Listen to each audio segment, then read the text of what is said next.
Darda radhiyallahu anhu meriwayatkan bahawa Rasulullah sallallahu alaihi wasallam bertanya kepada para sahabat, "Mahukah aku kabarkan kepada kamu tentang amalan yang paling baik dan paling suci di sisi Allah Subhanahu wa taala, yang meninggikan darjat kamu setinggi-tingginya, yang lebih baik daripada menafkahkan emas dan perak di jalan Allah Subhanahu wa taala, dan yang lebih baik daripada menghadapi musuh di tengah-tengah medan jihad, kamu penggal leher mereka atau mereka memenggal leher kamu."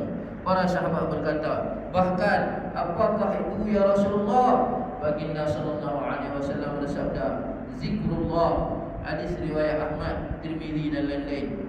Keterangan fadilah dan kelebihan zikrullah yang diterangkan oleh Rasulullah sallallahu alaihi wasallam ini adalah mengikut keadaan yang umum dalam keperluan semasa yang tertentu. Sedekah, jihad dan lain-lain menjadi lebih utama daripada segala amalan. Oleh kerana itulah terdapat kenyataan dalam sesetengah hadis tentang kedudukan amalan-amalan tersebut yang lebih afdal daripada zikrullah, kerana kepentingan amalan-amalan tersebut adalah berkaitan dengan masa dan keperluan yang tertentu, sedangkan zikrullah ialah satu amalan yang berterusan dalam, maka secara umumnya ia lebih penting utama.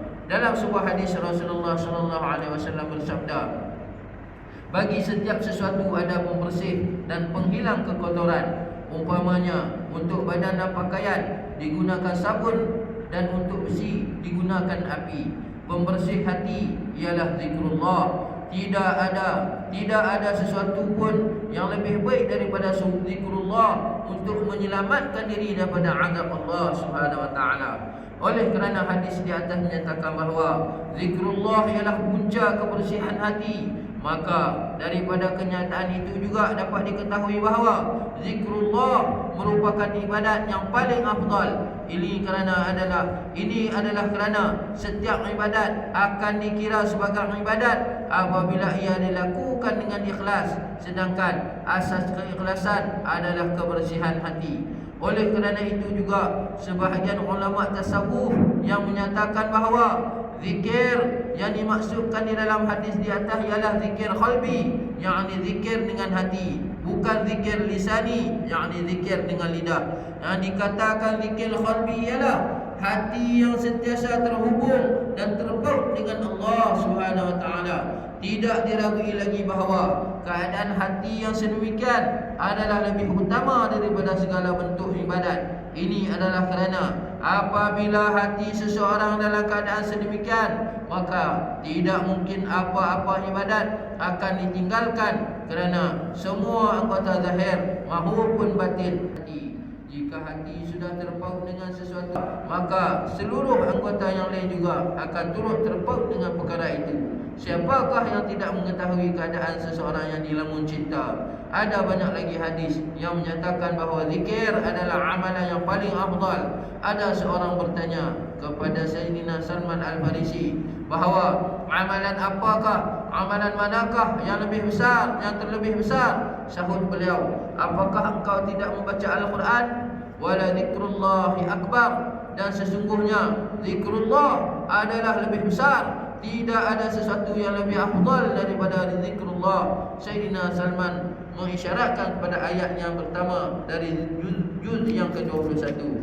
Pengarang kitab Majalis Al-Abrar menyatakan, hadis di atas menyatakan bahawa zikir lebih utama daripada sedekah, jihad dan ibadat-ibadat lain, kerana zikrullah merupakan tujuan asasi atau maksud sebenar, sedangkan ibadat-ibadat yang lain merupakan perantaraan dan alat untuk mencapai maksud tersebut. Sedangkan zikir terbahagi kepada dua. Pertama, zikir dengan lidah. Kedua, zikir dengan hati. Yang lebih afdal daripada zikir dengan lidah dan zikir hati inilah sebenarnya muraqabah atau hati yang berfikir. Dan inilah yang dimaksudkan daripada hadis. Fikir sesaat itu lebih utama daripada ibadat 70 tahun. Dalam kitab Musnad Ahmad, Sayyidina Sal radhiyallahu anhu meriwayatkan bahawa Rasulullah sallallahu alaihi wasallam bersabda, zikrullah adalah 700,000 kali ganda lebih utama daripada membelanjakan sesuatu pada jalan Allah.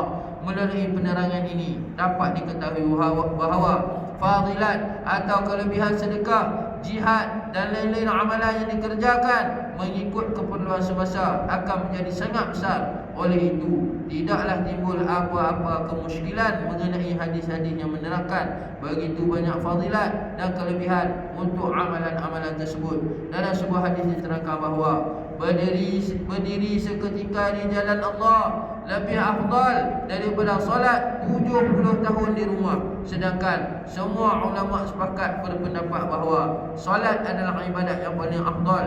Namun jika orang kafir menyerang umat Islam, maka ketika itu jihad lebih afdal berkali ganda daripada solat. Wallahu a'lam. Wabillahi taufiq.